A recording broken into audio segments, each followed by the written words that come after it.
Love, we are finally here. Here's to my fourth yes to you. 2014, my first yes was in Rachel's condo with our friends since day one as our witnesses. Simple, joyful, and full of beginnings. 2023, my second yes was in Japan, just the two of us. With our parents in our hearts, it was our little secret, something we held close and cherished quietly. 2024, my third yes was when I chose a lifetime with you. Just us again, promising forever in the most intimate way. And here, 12 years later, is my fourth yes to you.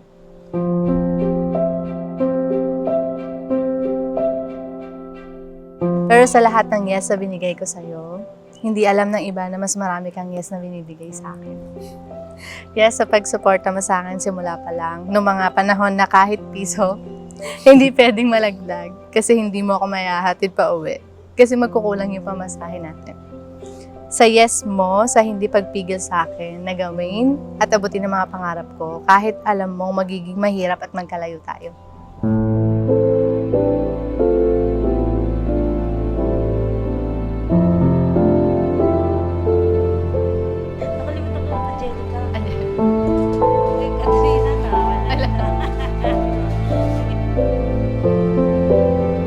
Jessie Ann Puyawan Bailon, will you take JV De La Cruz Solis to be your lawfully wedded husband to have and to hold from this day forward, for better or for worse, for richer or for poorer, in sickness and in health, to love and to cherish, till death will you part? Yes, I do.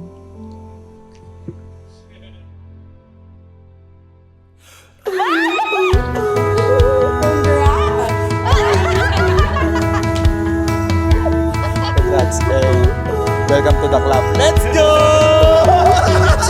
Ayan na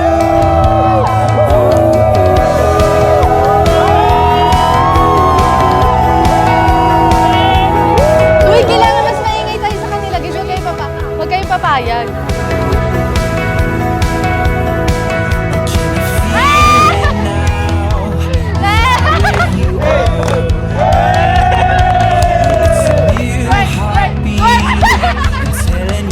Sander, wala kang kutsilyo to ha.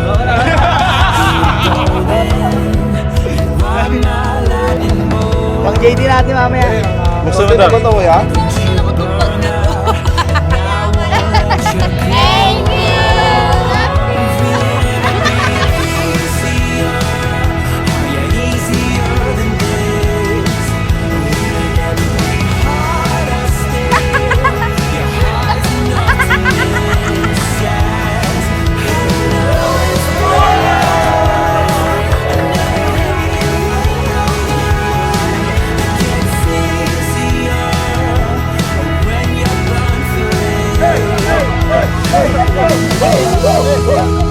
At first, hindi pa natin napapansin yung isa't isa.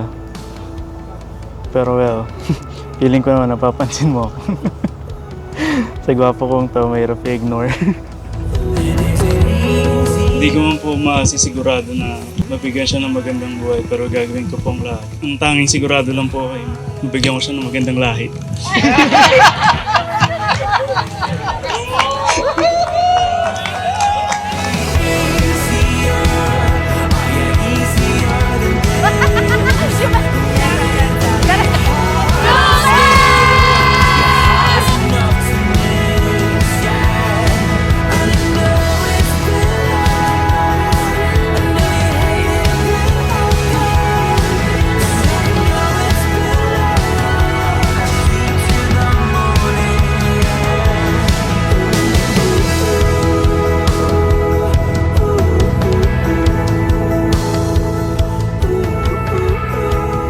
Jessie, my baby, today is the happiest day of my life because I get to stand here and tell you how much I love you. I still remember the first time we met back in 2013. Kakauwi lang namin galing Boracay. And nandun ka sa stage kasama yung mga bagong dancers. I thought it was just a normal day, but I had no idea that nandun pala yung taong makakasama ko habang buhay.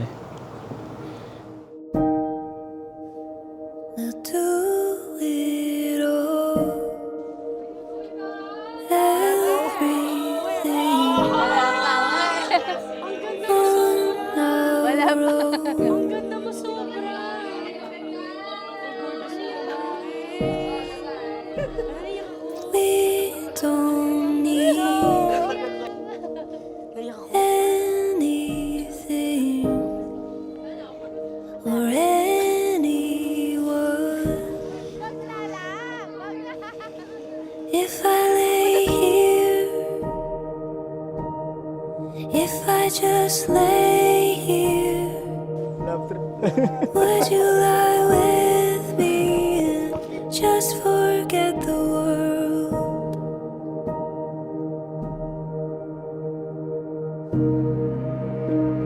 I don't quite know. And now, 12 years later, here is my fourth yes to you. A yes, not just this moment, but to every moment that will follow. A yes to growing with you and choosing you every day in every season. A yes to laughter, to challenges, and to dreams we will build together. And most of all, yes to loving you for the rest of my life. I love you and I can't wait to share this lifetime with you.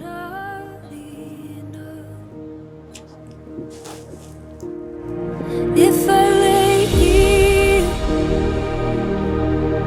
if I just lay here, would you lie with me and just forget the world? Forget what we're told. Hindi tayo karapat-dapat sa pag-ibig ng Diyos. Subalit, mahal pa rin niya tayo with a love that is sacrificial and unconditional.